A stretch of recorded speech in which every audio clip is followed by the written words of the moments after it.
자, 사람나무 고향 FM 오랜만에 시작합니다. 수필의 들나무를 진행할 몇 분을 좀 소개해드려야 되겠죠? 풀디 최은영입니다.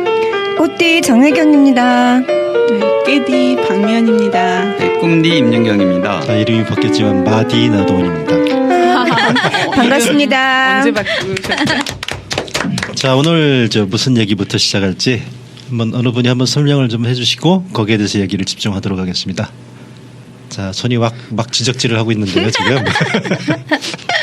네, 오늘은 저희 사람나무 고향 FM에서 각자 커피 관련된 주제를 가지고 다양한 이야기를 한 사람씩 맡아서 하고 있는 중인데, 이제 다 함께 오랜만에 모였으니 전체 방송으로도 커피 축제와 프리마켓에 관한 얘기를 나누자고 아마 사전에 의논이 된 것 같습니다. 그래서 그 이야기를 한번 시작해 보면 어떨까요? 저희 사람나무에서 얼마 전에 이제 커피 축제도 탐의 커피 축제도 마무리했고, 또 그 이상으로 이제 저희가 살면서 요즘 다양한 커피 문화를 접하다 보니까 이곳저곳에서 이제 뭐 규모는 다르지만 커피 축제나 카페쇼 같은 걸 많이 하고 있잖아요. 이제 그런데 다녀본 소감이라든가 이런 거 얘기하면 어떨까 싶은데요. 네, 우리 국민의 주식으로 커피가 차지하는 그 분량이 상당하고, 사람나무가 프리마켓에서 조그맣게 그냥 커피 팔다가 그다음에 이제 1년, 2년, 3년 차가 되면서 올해는 꽃박람회 국화꽃축제에 공식적으로 들어가서 커피 축제를 알리고 많은 이제 실험을 했던 것 같습니다.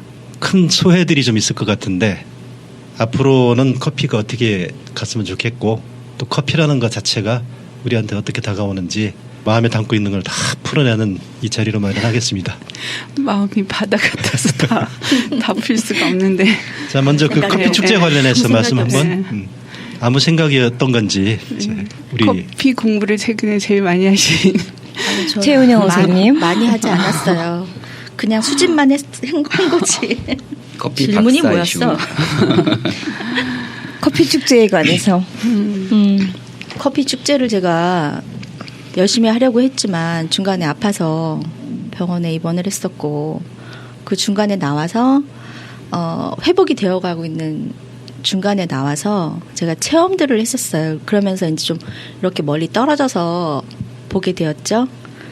그래서 참 굉장히 다양한 것을 많이 준비를 해놓고 많은 것을 체험할 수 있게끔 준비를 하셨구나라는 생각을 했고요.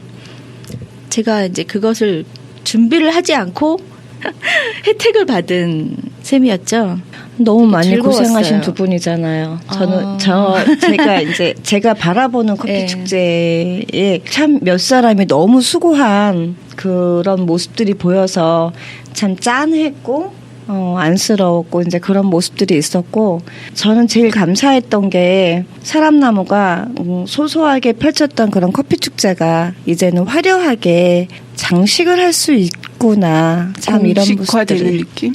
예, 그런 느낌들이 참 좋았던 것 같아요. 저는 커피 축제 16일 동안 한 10일 이상은 있었던 것 같습니다. 있었는데 실은 커피 축제를 제대로 즐기진 못했어요. 너무 바빴고. 그런 가운데서도 제가 그 커피 아카데미라는 프로그램이 있었는데 제일 인상적이었던 것은 바람 커피를 만드시는 이담 선생님과의 체험이었어요. 그분이 이제 책도 쓰셨고 다큐 영화도 있었기 때문에 그걸 잠깐 봤는데, 저희가 커피라고 하면 굉장히 좀 전문가적이고 정석이 있을 거라고 생각하는데, 그분은 또 물론 많이 커피에 대해서 연구하고 하셨겠지만 일단 굉장히 자유롭고 프리하게 조금은 터프하게 커피를 내리는 모습이 인상적이었고, 그 트럭을 가지고 제주도에서 10년인가 이렇게 커피 트럭을 몰면서 자유로움 가운데 많은 사람들과 대화하고 만났던 그런 내용이 굉장히 인상적이었어요. 그리고 그분은 지금은 뭐 이벤트로 커피 트럭을 하시기도 하지만 연남동에 이제 커피숍을 가지고 그 공간 안에서 커피를 사랑하는 많은 사람들이 모여서 커피에 관한 얘기를 한다고 들었는데, 축제 끝나고 꼭 한번 가볼 예정이었는데 아직 미처 방문을 못했어요. 그분이 바쁘시기도 하고 타이밍이 안 맞기도 해서. 근데 이당 선생님에 대한 인상이 깊게 남아 있습니다. 저는 실은 아직 핸드 드립은 그렇게 능숙하지 못해서 주로 커피를 섞는 일을 많이 했어요. 얼음과 섞고 네. 물과 섞고 우유와 섞고. 예, 뜨거운 물이나 얼음 이렇게 해서 커피가 어떻게 제조되어지는지 그 이전에는 굉장히 소비자의 입장이었다면 나름 그 생산 유통자의 입장에서 보게 됐는데 초반에 많이 서툴러서 실수도 하고 부족한 점이 많았는데 어쨌든 모든 경험은 값어치가 있다고 생각이 돼요. 고생하고 몸도 마음도 힘들었지만 이런 과정을 통해서 제가 깨달은 하나는 굉장히 커피 좋아하고 카페도 많이 가는데 진상 손님은 되지 말아야겠다. 그런 결론을 얻었어요. 제 친구가 카페를 해요, 상도동에서. 카페든 식당이든 가면 제일 먼저 챙기는 게 뭐냐면 앞접시하고 냅킨이에요. 근데 그 친구한테 가서 딱 앉자마자 냅킨 좀 갖고 와봐. 왜? 아니 냅킨이 있어야 되잖아. 너 진상이구나. 자기가 제일 싫어한대요. 왜? 왜냐면 이제 그 냅킨을 그냥 두면 손님들이 계속 갖다 쓴대요. 그냥 너무 주로 이런 것인데요. 이렇게 커피가 너무 진해요. 물 좀 더 주세요. 일단 너무 연해. 커피가 좀 더 부족해요. 내지 얼음 조금만 더 주세요. 하다가 한 잔 시켜서 컵도 두 잔. 하나 더 주세요. 근데 그런 손님보다는 실은 예의 바르고 정말 커피 맛을 즐길 줄 알고 또 저희가 파는 저희들보다 좀 더 그 전문가적인 그런 손님들도 굉장히 많이 눈에 띄었던 것 같습니다.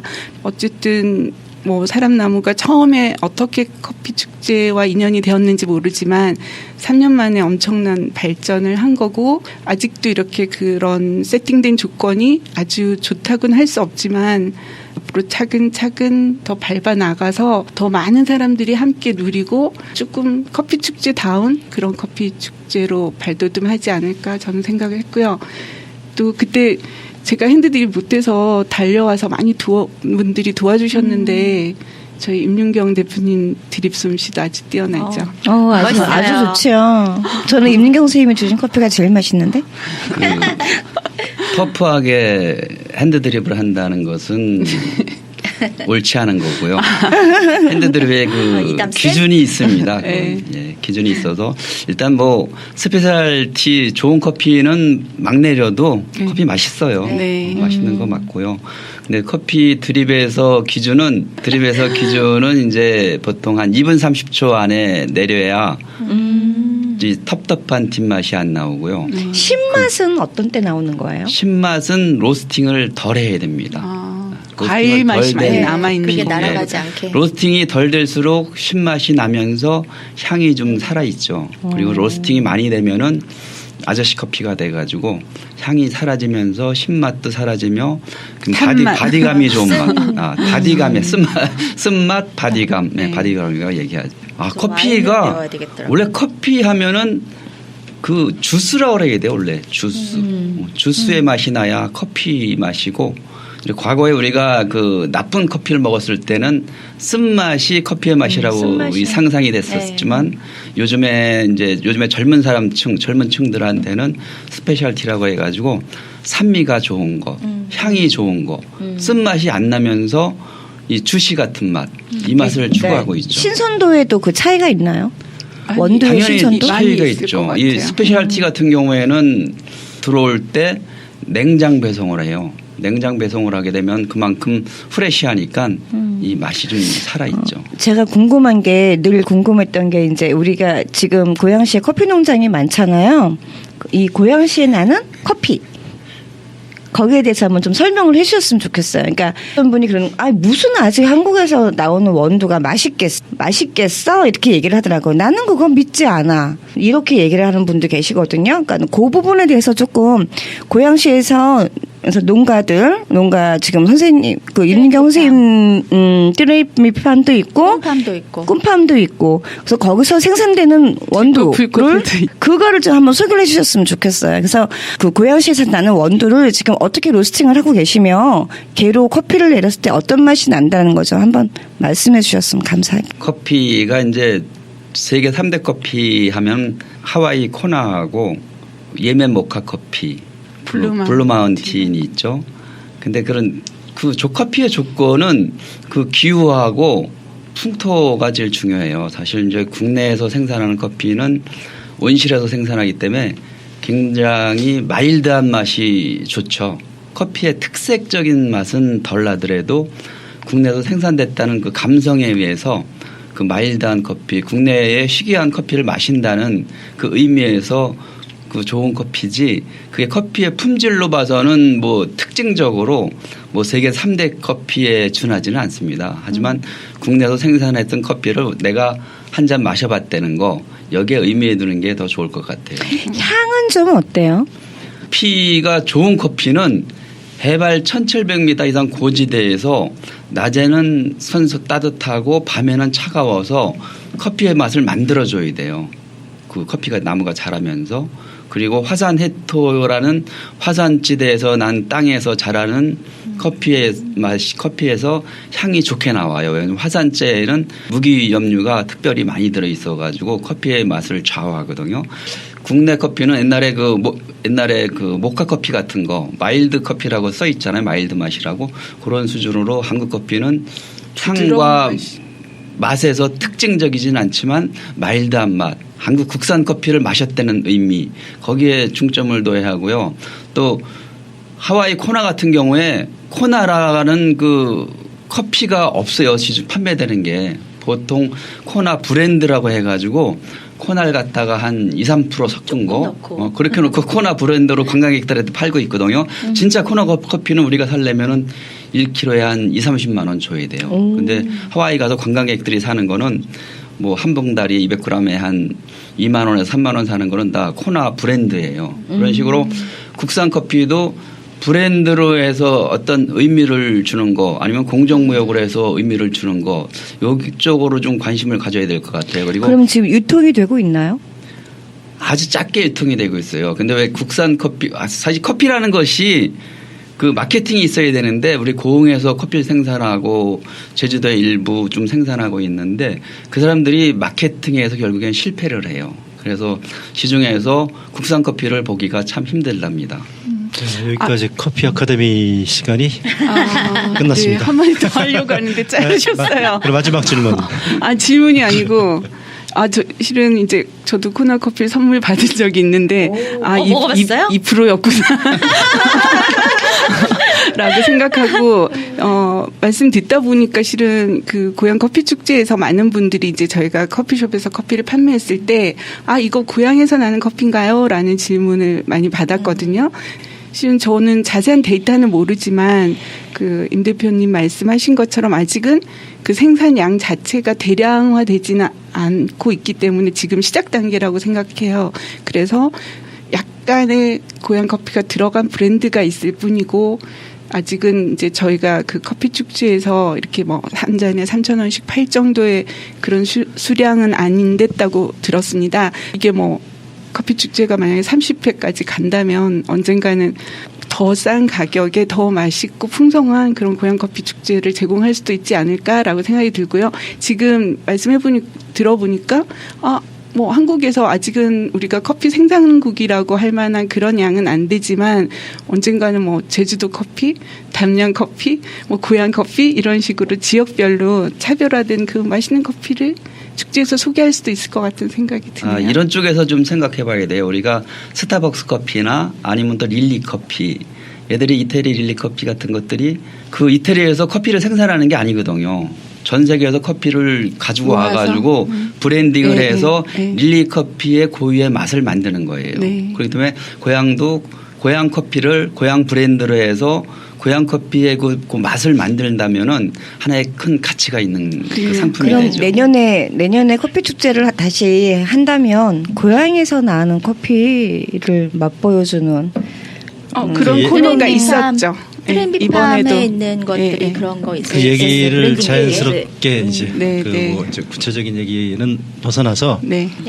이제 앞으로 커피 축제를 어떻게 해야 될지에 관한 얘기로 넘어갈 수 있을 것 같은데, 이게 아까 나온 얘기 중에 좀 중요한 포인트 중에 하나가 이거를 이제 산업화로 좀 볼 거냐 아니면은 문화현상으로 볼 거냐, 이렇게 이 두 가지를 좀 명확히 구분을 좀 할 필요가 있을 것 같아요. 산업화로 볼 때는 그 물량을 따라가기가 좀 어렵고요. 우리 좁은 국토 안에서도 쉽지 않고 지형도 그렇고. 그리고 아까 말씀하신 것처럼 이태리에서 의류가 굉장히 발전하는 것도 생산하기보다는 디자인에 관한 부분이잖아요. 그럼 아까 그 임 대표님 말씀하신 대로 여기서 생산하고 있는 거를 브랜드화 시켜서 어떤 그 뭐 브랜딩 기법을 활용해 가지고 광고를 통해서 마케팅을 통해서 가는 부분이 산업화의 길이라고 보고, 그거보다는 지금 우리가 택할 수 있는 거는 그 문화 현상에 대한 문화 어떤 비전, 콘텐츠. 이런 걸로 우리가 커피 축제를 이제 선도적으로 했다는 부분하고 연결해서 가는 게 저는 이제 맞다고 좀 보는 건데, 그거와 관련해서 각자 얘기를 좀 들어봤으면 좋겠는데, 왜 사람나무는 뭐 잘 나가다가 왜 커피 하냐고. 커피에 꽂혀가지고 왜 저 모양이야?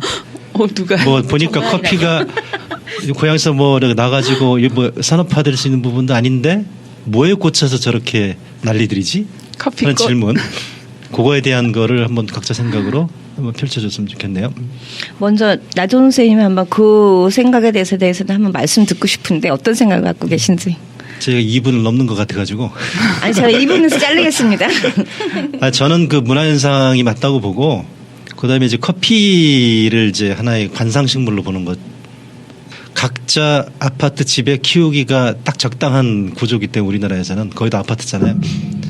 아파트에서 관상용으로 키우면서 떡잎도 보고 이파리도 보고 체리도 먹고 커피도 로스팅 해보고, 그다음에 오신 분들한테 줄 수 있는 양은 되지 않냐. 뭐 커피나무 한 2-3개만 키우면, 그럼 그걸 가지고 커피 맛보다는 그 커피를 매개로 해서 사람과의 교류나 소통에 가는 부분이나, 그런 창의성을 토대로 커피 문화도 우리 한국이나 또 고향에서만이 누릴 수 있는 그런 좀 특화된 콘텐츠를 만들어 나갈 수 있지 않을까 생각을 해봅니다. 그리고 그 사실 커피 축제라고 하면 그 축제에 대한 많은 분들의 기대가 뭔가 이렇게 제일 좋은 거를 좀 공짜로 먹어볼 수 있지 않을까 하고 오시잖아요. 이제 정말 그런 분들한테 이렇게 손님 대접하듯이 대접할 수 있도록 그런 지원을 받아서 좀 더 풍성한 커피 축제 콘텐츠로 만들어 가기를 바랍니다. 그러니까 제가 할 수 있는 건 썩는 일밖에 없지만 염원은 좀 커요. 희석의 달인이죠. 물 타는 달인. 어떻게 물을 타야 그 손님들이 만족하냐. 예, 그것 때문에 실은 정식 드립만을 원하시는 분들에게는 좀 지적도 받긴 했는데, 워낙 진하게 드립한 커피라 그대로 드시기에는 너무 진했기 때문에 뜨거운 물, 아이스, 우유 해서 3종류로 다양하게 잘 나간 것 같아요. 모두의 취향을 맞출 수는 없잖아요. 그래서 맛있다는 사람이 그래도 더 많았던 것에 의미를 두고 100명 중에 1명은 혼나겠죠. 네. 하다가 언니 쏟고 그래서 막 디고 뜨거운 물에 대고 막 그랬거든요. 근데 이게 체험을 보면은 딱 2가지가 있어요. 그 커피의 맛 가지고 따지는 사람, 그다음에 이제 커피가 어디 거냐로 이렇게 따지는. 어디 근데 건지 물어본 사람. 저는 2가지는 다 아니라고 보고, 커피야 놀자라고 하는 개념으로. 왜 그러냐면 우리가 생산한 양이 워낙 소량이고 브랜딩 기법도 없고, 그러면은 고향에서 생산한 커피가 있다라고 하는 걸 전제하에서 뭐 커피 나무도 보고, 그래서 커피에 대한 다양한 이해, 상식에 대한 이해도 좀 키워야 일단. 근데 그게 이제 외래 식물이라고 하는 부분에 대한 것도 해소를 좀 시켜야 되고, 차도 뭐 어떻게 보면은 고유한 거라고 보긴 어려우니까, 그렇게 보면은 그거를 이제 문화현상으로 이제 승화시키는 작업들이 좀 필요한데, 맛만 가지고 따지는 부분에 뭐 몰입하다 보면 사실은 굉장히 어려워지잖아요, 작업이. 상위 1% 커피를 맛본 적이 있는데요. 과일차 맛이 나더라고요. 정말 아까 얘기하신 것처럼. 네. 그 커피의 맛은 사실 커피 본연에 가지고 있는 맛이 한 50%라면은 나머지 50%는 장소하고 어떤 장소에서 마시냐하고 누구와 어떤 마시냐. 사람하고 마시냐. 그치, 이게 기분에 50%에 따라서. 차지하는 것이기 때문에 네. 사실은 그게 더 정답입니다. 중요하죠. 제가 먹는 커피는 주로 일할 때 먹는 커피라서 카페인. 저는 노동 커피라서 이게 좋은 딱 사람과 보면은 마실 수 있는. 맛도 굉장히 세뇌의 영향을 받는다. 그러면 일단 주기 전에 이거가 정말 추려가지고 만든 걸 가지고 이제 추린 커피를 가지고 로스팅해서 대단한 사람이 만들어가지고 했는데 요 온도에서 딱 맞는 이건 세상 어디서 맛볼 수 없다 이렇게 딱 세뇌를 시키면 진짜 그렇게 느끼거든 사람들이. 그러니까 그렇다. 그 얘기를 그렇죠. 막 듣고서 먹었어 그날. 그리고 이제 주변에서 그렇게 하면서 분위기를 조성하면 상위 되는데 1%의 커피라 그러면은 호텔에서 한 잔에 한 15만 원짜리. 15만 원? 예, 그게 저는 베트남에 갔을 때 정말 맛있는 커피를 먹었었어요. 근데 그 커피를 찾으려고 제가 베트남 다시 한번 가시면 되죠. 이번에 가실 것 같은데. 참 이제 그랬던 적이 고향 있네요. 커피 축제가 사실은 1회 2회는 마을 프리마켓, 마을 축제, 축제라고 얘기할 수가 없겠죠. 프리마켓의 프리마켓으로 일부로. 네. 커피 축제를 했는데 올해 10월 달에 한 3회 커피 축제는 그래도 고양시에서 하는 커피 축제, 그게 좀 약간 규모가 커졌죠. 그래서 앞으로 고향 커피 축제가 프리마켓의 포스터가 될 수 있는 그런 쪽으로 발전해야 될 것 같아요. 그래서 고향 커피 축제를 통해서 시민시장이 만들어지고 프리마켓을 발전시키고 그리고 시민 경제를 만들어가는 축제 하나의 플랫폼으로 발전했으면 좋겠어요. 기존의 커피 시장과 이제 우리가 하나의 연동해가지고 고양시에서만 느낄 수 있는 특별한 어떤 커피 시장 또는 커피 문화를 우리가 발굴을 하는 자리로 커피 축제장이 마련이 돼야지. 그래서 지금 같은 경우는 물리적으로 이제 결합하는 게 좀 많이 있는데 커피 뭐 물 내가지고 염색을 이게 저는 개인적으로 막걸리 축제와 굉장히 비교가 된다고 생각을 해요. 그럼요. 막걸리 축제 는 굉장히 네, 그럼요. 저는 부정적인데 나도. 막걸리 축제의 원료는 또 우리 거예요. 우리 건데 굉장히 진행되는 방향은 좀 부정적이다. 근데 커피 축제는 우리 게 아닌데 잘만 하면은 사실은 우리 것으로 만들 수 우리 있는 거를 만들 수 축제가 있는. 가능성이 높다 이렇게 보는 거.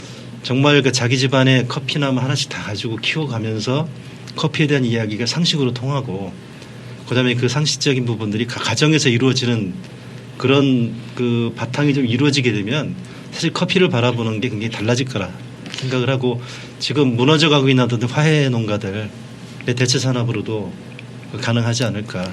요즘 보니까 반려식물로 커피나무도 인기가 있는 것 같아요. 인기가 저는 있는 것 주장하시는 게. 예, 저는 드라이했지만 제가 실은 봄 축제 때 커피나무 작은 아기 나무 2개 사서 하나는 동네 찻집에 기증하고 하나는 제 베란다에서 키웠는데 저는 바로 죽였고 저희 그 동네 찻집에서는 아주 섬세하게 아직도 잘 키우고 계시더라고요. 그래서 잎이 아주 반짝반짝하게. 그 잎이 굉장히 반짝반짝해요. 예. 건드리지도 않았는데도 그러니까.